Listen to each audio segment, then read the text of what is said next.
अस्सलाम वालेकुम नाजरीन, मैं हूं इमरान राज 92 डिजिटल के साथ। आज अदाकारा सज्जद अली के ड्रामे की लॉन्चिंग के मौके पर हम मौजूद हैं। अदाकारा सज्जद अली की 2 साल के बाद किसी भी ड्रामा या फिल्म के प्रोजेक्ट में वापसी हुई है। इस हवाले से आज एक लॉन्चिंग तकरीब मुनक्कद की गई है। मज़ीद अहवाल हम आपको अपनी इस रिपोर्ट में दिखाते हैं। मीनू का कैरेक्टर तो एक ऐसी लड़की है जो ख्वाब देखना जानती है और उसको जो उसके विंग्स हैं वो उसके माँ बाप ने नहीं लगाए। अक्सर ऐसा होता है कि माँ बाप अपने पर्सपेक्टिव से जिस तरह उन्होंने दुनिया देखी है वो एक ऐसी झूठी दुनिया में अपने बच्चों को विंग्स भी अपने वाले लगा देते हैं, बजाय इससे कि वो कहें कि नहीं यार दिस इज़ योर्स, ये तुम्हारे विंग्स हैं और तुम अपनी नज़र से अपनी आंखों से दुनिया देखो और फिर डिसाइड करो व्हाट यू वांट। ऐसा वक्त आना चाहिए जब हमें किसी आदमी का सहारा ना लेना पड़े। पोस्टर पे एक लड़की भी खड़ी होकर बता सकती है कि दिस इज़ माई स्टोरी, ये औरत की कहानी है। I would rather do something that has lesser screen time but has substance to it and is serving a bigger purpose. और मेरा जितना बहुत भी उसमें मेरा है किरदार किसी भी चीज़ में, किसी भी प्रोजेक्ट में, as long as I'm serving the purpose, I would be gladly on board. वन जंगल को कहते हैं वैसे। ये अभी कोई बता रहे थे, किसी ने उनसे पूछा कि वो आप ही नहीं बनाया ना जर्द पत्तों का बुन। साफ जाहिर था कि ये कहीं असलियत से लिया गया है, सिर्फ मनगढ़ंत या फिक्शनलाइज्ड नहीं है, क्योंकि उसमें ऐसी ऐसी डिटेल्स थी जो कि सिर्फ रियलिटी ही से आ सकती थी। जिस तरह के मसाइल हम इसमें लेके चले हैं वो ज़्यादातर रूरल पाकिस्तान के ज़्यादा मसाइल हैं। Hamza also said it was a no-brainer for me as well because having all these things in one project. मुझे मीनू में अपनी चारों बेटियों से कभी खुशी नज़र आ रही होती थी, कभी रोशनी नज़र आ रही होती थी, कभी ताबीर नज़र आ रही होती थी, कभी मन्नत नज़र आ रही होती थी। Whenever I saw her, I saw my daughter in her.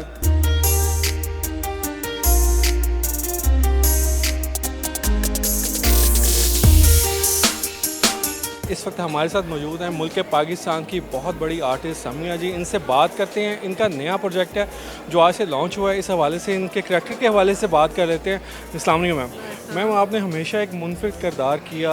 अभी हाल ही में आपका इश्क के मुर्शिद ड्रामा जो है वर्ल्ड वाइड जो कह सकते हैं मशहूर हुआ, फेमस हुआ, उसके हवाले से और इस ड्रामे के हवाले के किरदार के हवाले से भी बताइएगा मैम। किरदार बहुत मज़ेदार है, थोड़ा हैवी है, करते हुए जो आपको अपने ऊपर जो तारी करना पड़ता है उसके लिहाज से काफ़ी पेनफुल भी था, लेकिन फिर उसकी मैं कहानी नहीं बताऊंगी, लेकिन उस किरदार में एक होप और उम्मीद वगैरह जो है ना, रोशनी नज़र आना शुरू होती है। तो वो मुझे मज़े की उसकी जर्नी लगी। और सैफ हसन के साथ काम करना हमेशा ही बहुत अच्छा वो करते हैं। स्क्रिप्ट बहुत उम्दा थी मुस्तफ़ा की, सो बहुत पावरफुल, स्ट्रॉन्ग, अच्छा प्ले है। फिल्म के हवाले से क्या कहेंगे आप? फिल्म में हमारे पूरे मुल्क को ले लीजिए तो स्क्रीन्स ही इतने कम हैं कि वो फाइनेंशियल सेंस ही नहीं बनती। अगर फुल हाउस भी जाए और महीना भर भी फिल्म चल जाए तो आप रिकवर ही नहीं कर सकते अपनी कॉस्ट। और एक तरह से हमने अपनी फ़िल्म के टिकट्स और टैक्सेस और सब कुछ इतना बढ़ा चढ़ा के उसका ख़र्चा हो जाता है कि लोग जाते ही नहीं हैं देखने। और क्योंकि अभी हम ऐसी स्टेज पे हैं कि शॉट नहीं होता कि बहुत ही अच्छी कोई तबाही चीज़ देखने जाएंगे, तो लोग रिस्क ही नहीं लेते अब फिल्म हमारी पाकिस्तानी फिल्म देखने की। बहुत कम लोग जा रहे होते हैं देखने। मैम फिर क्या यही वजह है कि इस वजह से लोग ज़्यादा, चाहे वो चैनल हो या प्रोड्यूसर हो, वो ड्रामे को या टेलीफिल्म को तरजीह दे रहे हैं? जी हाँ, उसके अंदर स्पॉन्सरशिप्स भी मिल जाती हैं, वाइडर ऑडियंस भी मिल जाती है, हर घर में टेलीविज़न है, वो तो अब लोग देखते ही हैं। तो जिन लोगों को अपनी प्रोडक्ट्स उसके रास्ते से बेचनी होती है उनको भी आसानी हो जाती है। फिल्म में इतना आसान नहीं होता, लोगों को घरों से निकाल के लाएं। कोविड के बाद भी लोगों का कुछ रुझान जो है बाहर जाके एंटरटेनमेंट नहीं देखने का है, घर बैठ के अपनी मर्ज़ी की चीज़ देखने का। तो ये बहुत सारे फैक्टर्स हैं। मैम आपने हमेशा ही बहुत अच्छे करैक्टर किए हैं, आपका पसंदीदा कौन सा है वो भी बता दें। ये ज़रा मुश्किल है, लेकिन मुझे जो करने में मज़ा आया था वो एक था सदके तुम्हारे में कैरेक्टर था, क्योंकि वो बहुत ही एक उलझा हुआ उसके जहन में ना, वो एक ना ब्लैक थी ना वाइट थी, इसलिए मुझे बहुत मज़ा आया था। बहुत बहुत शुक्रिया। बहुत मेहरबानी।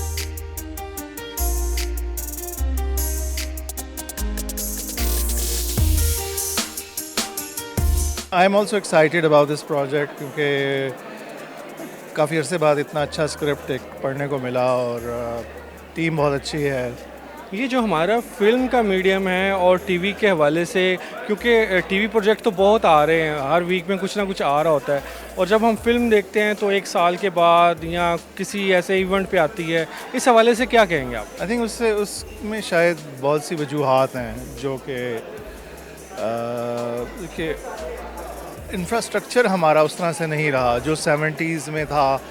स्टूडियोज़ थे, वो बड़े ऑर्गेनाइज थे, एक फिल्में बन रही थी, बिज़नेस कर रही थी, बड़े बड़े सिनेमाज थे जो बाद में गिरा के मॉल बन गए और अब सिर्फ वो हैं मल्टीप्लेक्सेस हैं। तो मल्टीप्लेक्स अब हर आम आदमी की इस्तात में नहीं है कि वो अपनी पूरी फैमिली को भी लेके जाए और वो 6 बच्चों के फिल्म भी दिखाए। लेकिन हम लोग जब बच्चे थे तो फैमिलीज़ जाया करती थी और तो वो और बड़े बड़े सिनेमा होते थे, 1000 सीटर होते थे तो वो एक इंफ्रास्ट्रक्चर हमने शायद उसको, हमारी अपनी कोताही है एज ए नेशन कि उसको संभाल के नहीं रखा, उसको मतलब वो उसमें तोड़ फोड़ हो गई। स्टूडियोज़ उस तरह से रहे नहीं और सिनेमाज उस तरह से रहे नहीं। आप बाकी देखें इस खत्ते में, पड़ोस में चले जाएँ तो वहाँ गांव-गांव में सिनेमाज हैं, अभी भी हैं। टैक्सी ड्राइवर, रिक्शा ड्राइवर, उसके एंटरटेनमेंट ये है तो ज़ाहिर है उनका एक बिज़नेस चल रहा है और उसमें स्टेट ने काफ़ी फंडिंग की हुई है।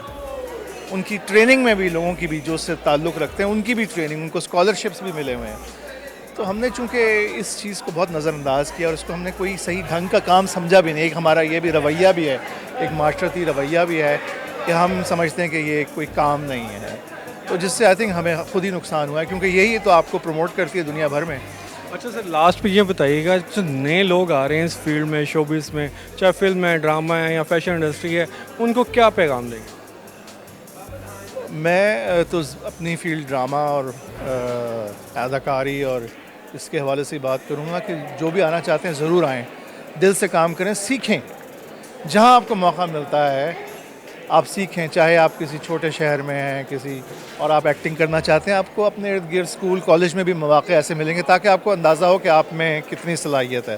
फिर रास्ते इंसान को खुद ही मिल जाते हैं आहिस्ता आहिस्ता, अगर और उसको ये समझ भी आती है कि उसे ये काम करना चाहिए नहीं, पैशन के साथ करें और सीखें और इसको मजाक ना समझें।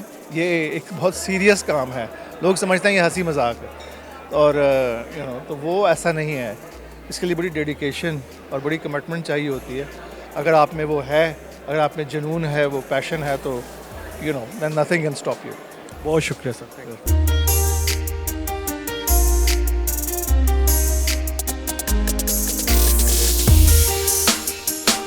जी, ज़र्द पत्तों का बन जो है ये फैज़ साहब की एक नज़म है, उससे हमने लिया है, जिसका मतलब ये है कि एक ऐसा जंगल जिसमें मुरझाए हुए पत्ते हों। तो इसका मकसद ये है, जो हमने, आप इसके नाम से पे ना जाएं सिर्फ, ये इसका मकसद ये है कि हम जो हमारी बढ़ती हुई आबादी है उसके मौजू पर हम बात करें। आजकल हम उस पर बात ही नहीं कर रहे और ये पाकिस्तान के लिए एक बहुत बड़ा मसला है। इसके पीछे बहुत सी ख़वातीन की कहानियाँ हैं जो ज़चकी में फ़ौत हो जाती हैं, उनके बारे में हमने कभी भी कोई जो है सोचा नहीं और ना ही हमने कोई उनके बारे में बातचीत की है। तो ये क्यों हो रहा है, इसको रोकना है। तो ये शुरू वहाँ से हुआ था, लेकिन ऑफ कोर्स इसमें हमने और लड़कियों की तालीम की भी बात की है और एक और बहुत अहम मौजू की बात की है जिसमें हम औरतों की आमदो रफ्त की बात कर रहे हैं, मोबिलिटी की बात कर रहे हैं। तो इसमें हमने ये टॉपिक भी टेकअप किया। तो बहुत से इसमें टॉपिक्स हैं, औरतों पे तशद्दुद पे का भी टॉपिक है जो हमने इसमें डाला है और हमें उम्मीद है कि इसके थ्रू लोग जो हैं सोचने पे मजबूर हों और हमारी जो एटीट्यूड्स हैं वो बदलें। बहुत बहुत थैंक यू।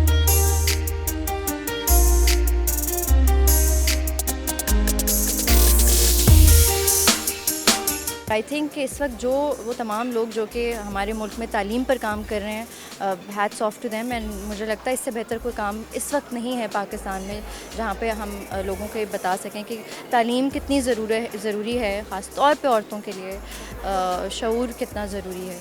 सजल, आपने हर मीडियम में काम किया, फिल्म है, ड्रामा है, ज़्यादा जो आपको ज़्यादा सबसे अच्छा लगा है, आपका हर प्रोजेक्ट हमने देखा है, क्या कहेंगी ड्रामे के हवाले से और फिल्म के हवाले से? मैं तो इसको फ़िल्म हो या ड्रामा हो, मेरा इंटरेस्ट ज़्यादा ड्रामों में ही, मैं स्क्रिप्ट देखती हूँ। स्क्रिप्ट जो है वो बुनियाद है, सो अगर वही सही नहीं होगी तो पेमेंट और बाकी किसी चीज़ का कोई फ़ायदा नहीं है। सो इस वक्त बहुत ज़रूरी है ऐसी कहानियाँ सुनाने की जिसमें सब्सटेंस हो, जिसमें कोई बात हो, जिसमें कोई मीनिंग हो। सो मैं कहानी देखती हूँ।